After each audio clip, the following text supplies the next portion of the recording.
Special note of the location of the bridge and the depicted trajectory of the plane.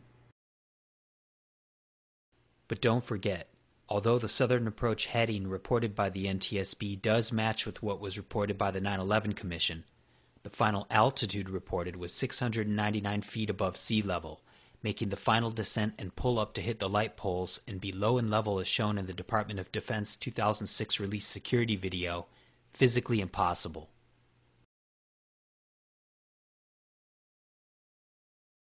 Number 3. The physical damage, starting with the down light poles as depicted by defense contractor Integrated Consultants and officially endorsed on the State Department website usinfo.state.gov. The plane has to fly directly over the bridge in this exact trajectory in order to hit the light poles. Light pole 1 on the south edge of the bridge allegedly speared the windshield of Lloyd England's taxicab. Light pole 2 on the north edge of the bridge was hidden on a steep hill in the bushes, completely unnoticeable to passing motorists. Light pole 3 was off to the side in the median of a cloverleaf exit ramp. Light pole 4 was concealed on a decline with a guardrail in front of it. Light pole 5 was also concealed on a decline. So the exact location of the light poles is only acknowledged by corporate proxy, as they have failed to address this in any official report. In fact, the Virginia Department of Transportation is in control of light pole maintenance, and when asked via Freedom of Information Act requests, they denied having any documentation as to the exact location of the poles that were allegedly downed on 9/11 and later replaced. The reason the exact location of the downed light poles and taxicab is so important is because it establishes the required location and trajectory of the plane down to the foot. Even a minor deviation in approach would have left one or some of the light poles untouched and resulted in a different damage pattern. Despite a clear effort by the officials to not report on the light poles and keep the specific details ambiguous, their exact location has been independently established by the photographic evidence, as just demonstrated by defense contractor Integrated Consultants, and further demonstrated by this image taken before the attacks in May of 2000, showing pole numbers 1 and 2 intact on either side of the bridge. In this image from 9/11, both poles are downed. These 2 poles on the bridge in particular are the most important of the 5 because they were the furthest south, making it physically impossible for them to be downed by any type of aircraft at all approaching from the north side of the gas station, as reported by all the known witnesses in this critical area. Number 4. The officially commissioned Building Performance Report by the American Society of Civil Engineers.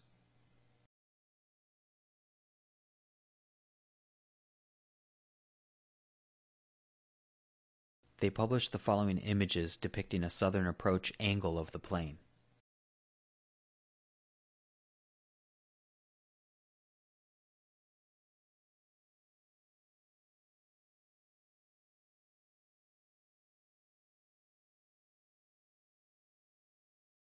But the true purpose of this report was to document the damage to the building.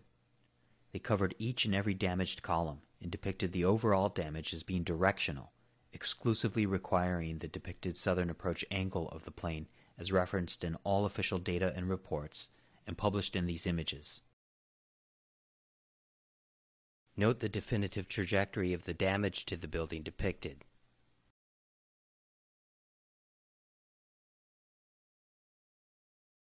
Starting with the anomalous alleged impact into the outer facade of the building's E-ring,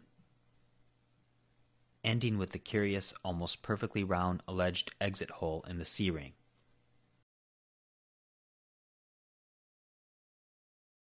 The ASCE also established the required low and level impact into the bottom floor of the building.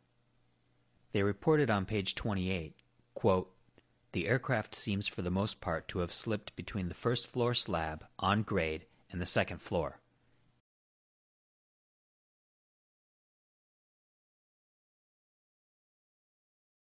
Note how they depict more than half of the left engine burrowing into the foundation that photographic evidence shows was left undamaged. Yet they didn't depict or report any foundation damage. The required low and level first floor impact was also depicted in a project published by Purdue University. Note how they avoided the problem caused by the low-hanging engines of the plane by simply not including them in the animation at all.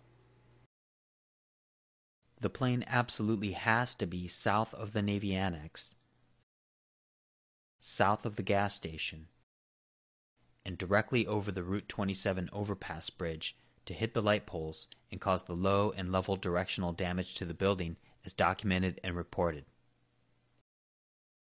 There is no room for error in the official flight path at all, so these critical details should have been easily confirmed by the witnesses. But as you are about to see for yourself, they independently and unanimously reported the opposite, proving the plane could not have caused the physical damage.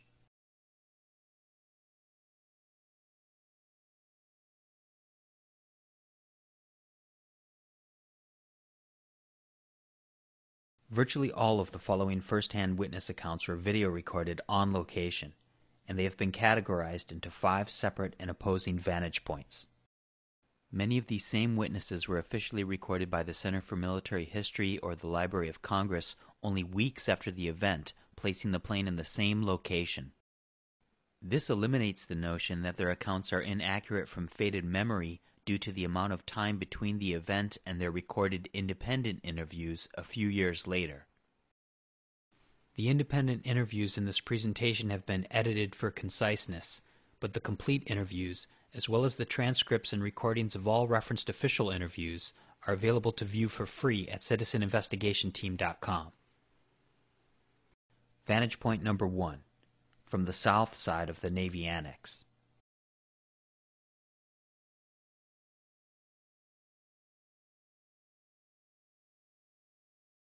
Edward Paik, auto mechanic, independent interview recorded November 4th, 2006. It almost hit these roofs over here. Yeah. So when we saw it fly, it was coming from like this way, coming from there to this way. Okay. And then at the time, feeling it looks like it almost hit my roof, that much lower. Kind of the body side over the building, and the wing is this way. Oh, so you're saying the body was over the building? Yeah, little over here. The body is stand over body here. Okay. Body's there, okay. The wing is the right wing is this way. That's the direction.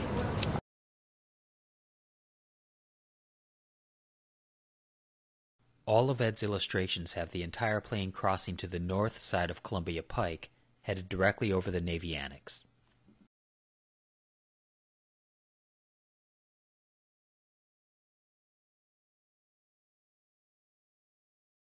All animations of witness vantage points were created by pilots for 9/11 Truth for their presentation 9/11 Attack on the Pentagon, and are based off a hypothetical average of all witness illustrations reported.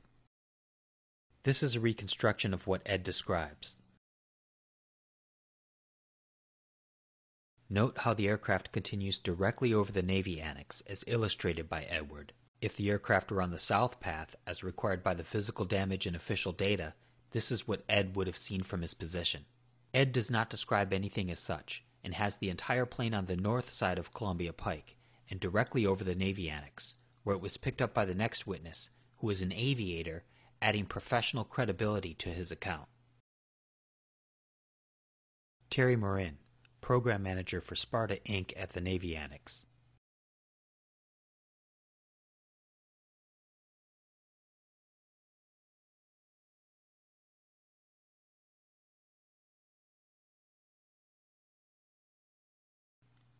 Independent interview recorded June 8th, 2008. The bottom line is, I was an aviator. I know what an airplane is. I can tell you one thing. There was one of the conspiracy articles, had, it was about 737s. And I will admit that I made a mistake on ID in the airplane. And the reason is because it flew right over the top of me. It's not like... Right over the top of you. Now, were you between the wings of the Navy Annex or out on the... I was right at the edge of being on the outer portion, okay? So when the plane went right over the top of me, I was within 10 feet of the edge. I was inside, flew over the top of me, okay? And which is like, it's right on the edge and I'm right here, okay? I then, because I'd already heard about the Twin Towers, sure. immediately ran to the outside, and that's when I watched the airplane and I moved